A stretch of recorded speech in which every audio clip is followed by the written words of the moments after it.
Well, welcome back. Just enjoying a little tea, and someone told me that the digestive biscuits are better if you get the ones that have chocolate on them.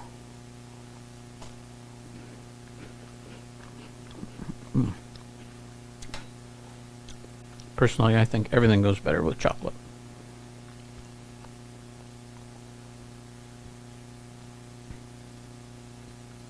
That does improve the taste. All right, here we go. Chapter 12, Sorcery and Sudden Vengeance.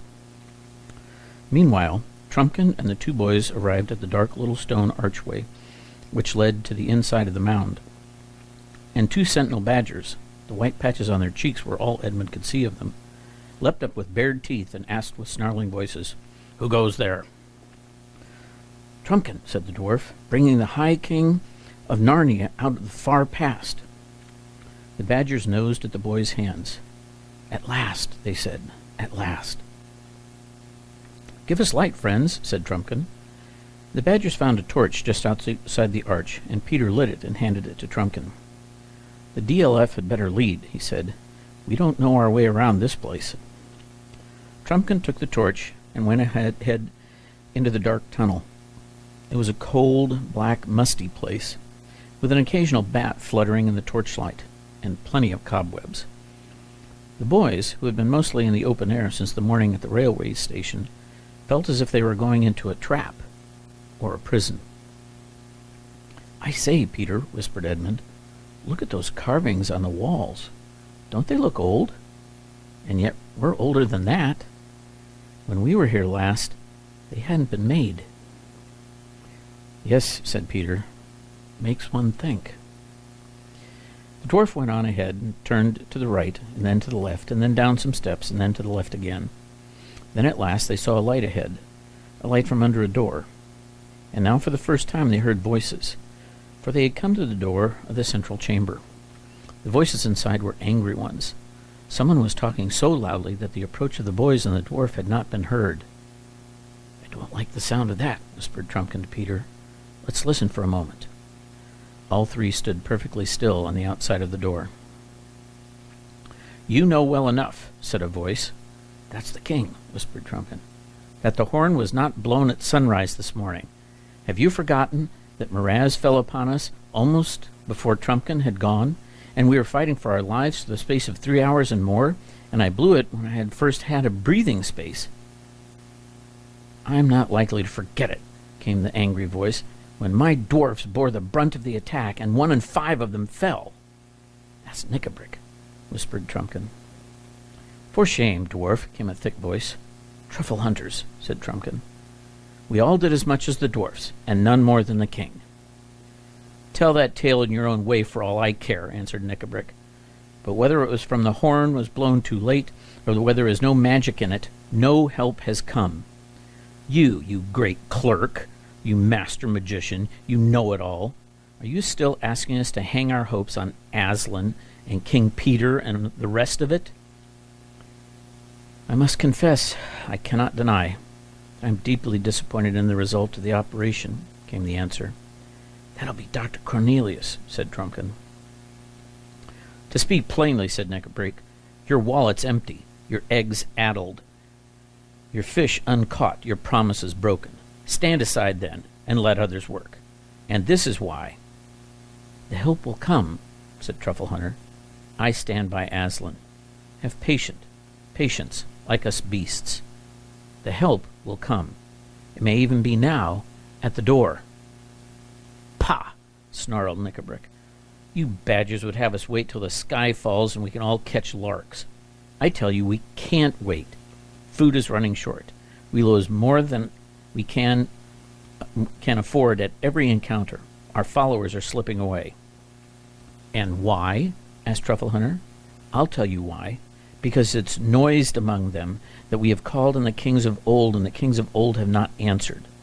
The last words Trumpkin spoke before he left, and went most likely to his death, were, 'If you blow the horn, do not let the army know why you blow it, or what you hope from it.' But that same evening, everyone seemed to know."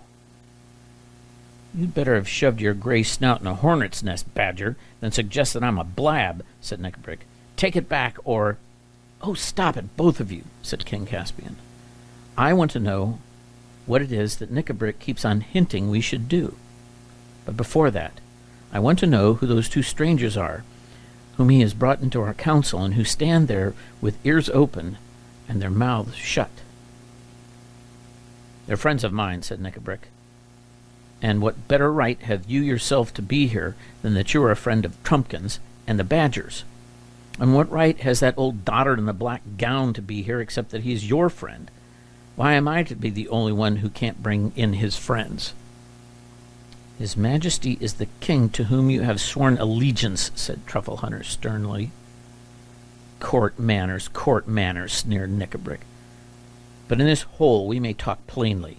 You know, and he knows, that this Telmarine boy will be king of nowhere and nobody in a week unless we can help him out of the trap in which he sits."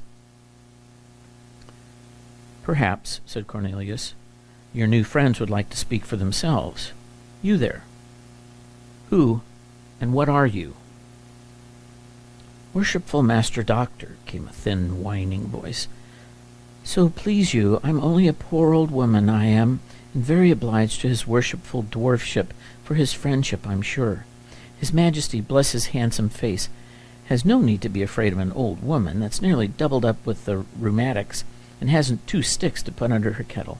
I have some poor little skill, not like yours, Master Doctor, of course, in small spells and cantrips, that I'll be glad to use against our enemies, if it was agreeable to all concerned.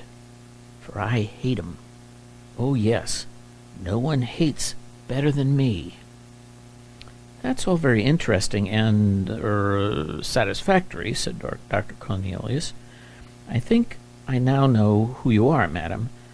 Perhaps your other friend Nickabrick would give some account of himself."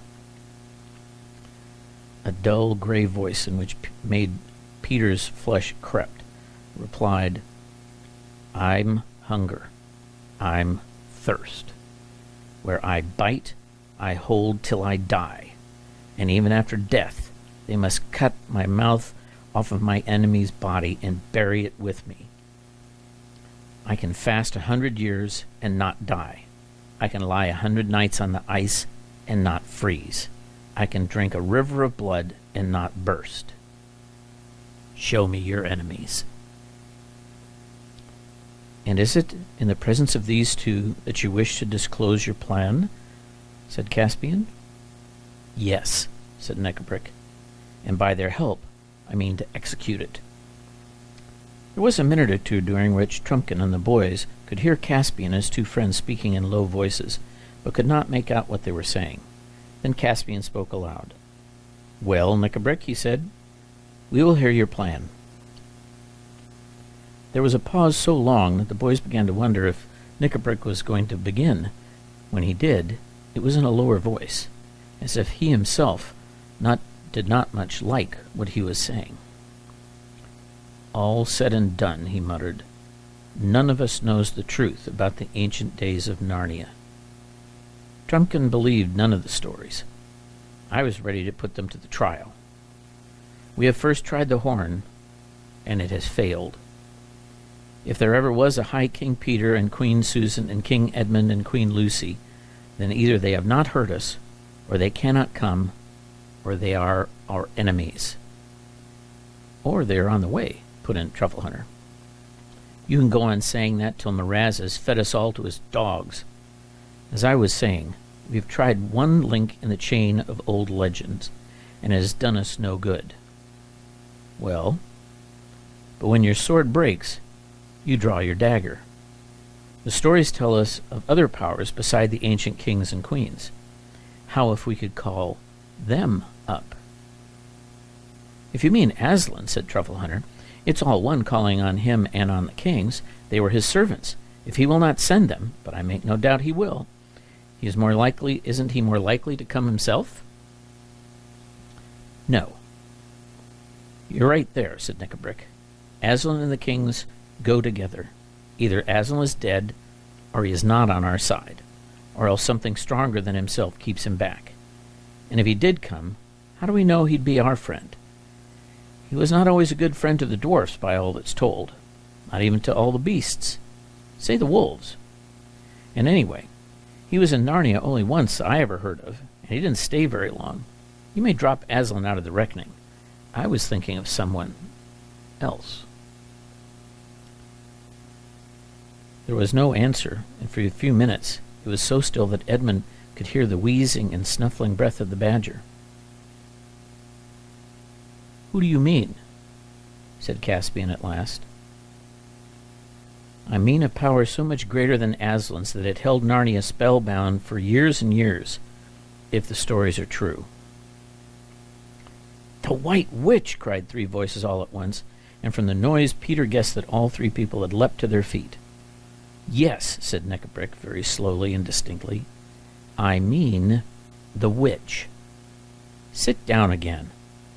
Don't all take fright at a name as if you were children. We want power. And we want a power that will be on our side. As for power, do not the stories say that the witch defeated Aslan and bound him and killed him on this very stone which is over there just beyond the light?"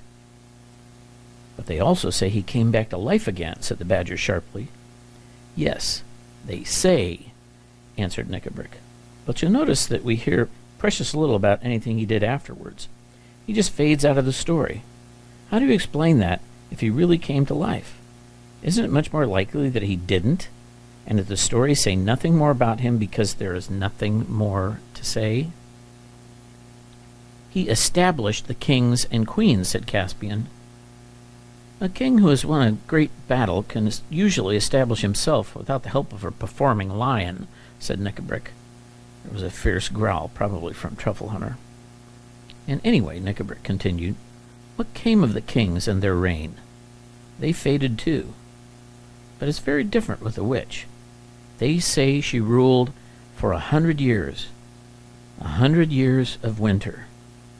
There's power, if you like. There's something practical." "But heaven and earth," said the king, "haven't we always been told that she was the worst enemy of all? Wasn't she a tyrant 10 times worse than Miraz?" "Perhaps," said Neckabrick in a cold voice. "Perhaps she was for you humans, if there were any of you in those days. Perhaps she was for some of the beasts. She stamped out the beavers, I dare say. At least there are none of them in Narnia now. But she got on all right with us dwarves. I'm a dwarf, and I stand by my own people. We're not afraid of the witch." "But you've joined with us," said Truffle Hunter. "Yes, and a lot of good it's done my people so far," snapped Neckabrick. "Who's sent on all the dangerous raids? The dwarfs. Who gets short when the rations fail? The dwarfs. Who—" "Lies, lies, all lies," said the badger. "And so," said Neckabrick, whose voice now rose to a scream, "if you can't help my people, I'll go to someone who can." "Is this open treason, dwarf?" asked the king. "Put that sword back in its sheath, Captain, a Caspian," said Neckabrick. "Murder at council? Eh? Is that your game? Don't be fool enough to try it. You think I'm afraid of you? There's 3 on my side and 3 on yours." "Come on, then," snarled Truffle Hunter, but he was immediately interrupted. "Stop, stop, stop," said Dr. Cornelius. "You go on too fast. The witch is dead. All the stories agree on that. What does Neckabrick mean by calling on the witch?" The gray and terrible voice, which had spoken only once before, said, "Oh, is she?" And then the shrill, whining voice began. "Oh, bless his heart, his dear little majesty needn't mind about the White Lady. That's what we call her, being dead. The worshipful Master Doctor is only making a game of a poor old woman like me when he says that. Sweet Master Doctor, learned Master Doctor. Who ever heard of a witch that really died? You can always get them back." "Call her up," said the gray voice. "We are ready. Draw the circle. Prepare the blue fire." Above the steadily increasing growl of the badger and Cornelius's sharp "What?" rose the voice of King Caspian like thunder. So that's your plan, Knickerbrick. Black sorcery and calling up an accursed ghost. And I see who your companions are. A hag and a werewolf. The next minute or so was very confused. There was an animal roaring, a clash of steel, and the boys and Trumpkin rushed in. Peter had a glimpse of a horrible, gray, gaunt creature, half man and half wolf, in the very act of leaping upon a boy about his own age. And Edmund saw a badger and a dwarf rolling on the floor in a sort of cat-fight. Trumpkin found himself face to face with the hag. Her nose and chin stuck out like a pair of nutcrackers. Her dirty gray hair was flying around her face, and she had just got Dr. Cornelius by the throat. At one slash of Trumpkin's sword, her head rolled on the floor. Then the light was knocked over, and all was dark. All was swords, teeth, claws, fists, and boots for about 60 seconds. Then silence. "Are you all right, Ed?" I think so," panted Edmund. "I've got that brute Knickerbrick, but he's still alive." "Weights and water bottles," came an angry voice. "It's me you're sitting on. Get off. You're like a young elephant." "Oh, sorry, DLF," said Edmund. "Is that better?" "Ow, no," bellowed Trumpkin. "You're putting your boot in my mouth. Go away." "Is King Caspian anywhere?" asked Peter. "I'm here," said a rather faint voice. "Something bit me." They all heard the noise of someone striking a match. It was Edmund. The little flame showed his face, looking pale and dirty. He blundered about for a little, found the candle. They were no longer using a lamp, for they had run out of oil. Set it on the table and lit it. When the flame rose, clear, several people scrambled to their feet. 6 faces blinked at one another in the candlelight. "We don't seem to have any enemies left," said Peter. "There's the hag, dead." He turned his eyes quickly away from her. "And Knickerbrick, dead too. And I suppose this thing is a werewolf. So long since I've seen one. Wolf's head and man's body. That means he was just turning from man into wolf the moment he was killed. And you, I suppose, are King Caspian." "Yes," said the other boy, "but I have no idea who you are." "It's the High King, King Peter," said Trumpkin. "Your Majesty is very welcome," said Caspian. "And so is your Majesty," said Peter. "I haven't come to take your place, you know, but to put you into it." "Your Majesty?" said another voice at Peter's elbow. He turned and found himself face to face with the badger. Peter leaned forward, put his arms around the beast, and kissed his furry head. It wasn't a girlish thing for him to do, because he was the High King. "Best of badgers," he said. "You never doubted us all through." "No credit to me, Your Majesty," said Truffle Hunter. "I'm a beast, and we don't change. I'm a badger, what's more, and we hold on."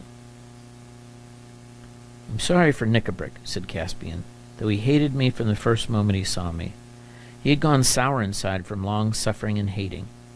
If we had won quickly, he might have become a good dwarf in the days of peace. I don't know which one of us killed him. I'm glad of that." "You're bleeding," said Peter. "Yes, I'm bitten," said Caspian. "It was that wolf thing." Cleaning and bandaging the wound took a long time, and when it was done, Trumpkin said, "Now, before everything else, we want some breakfast." "But not here," said Peter. "No," said Caspian with a shudder. "And we must send someone to take away the bodies." "Let the vermin be flung into the pit," said Peter. "But the dwarf we will give to his people to be buried in their own fashion." They breakfasted at last in another of the dark cellars of Aslan's How. It was not such a breakfast as they would have chosen, for Caspian and Cornelius were thinking of venison pastries, and Peter and Edmund of buttered eggs and hot coffee.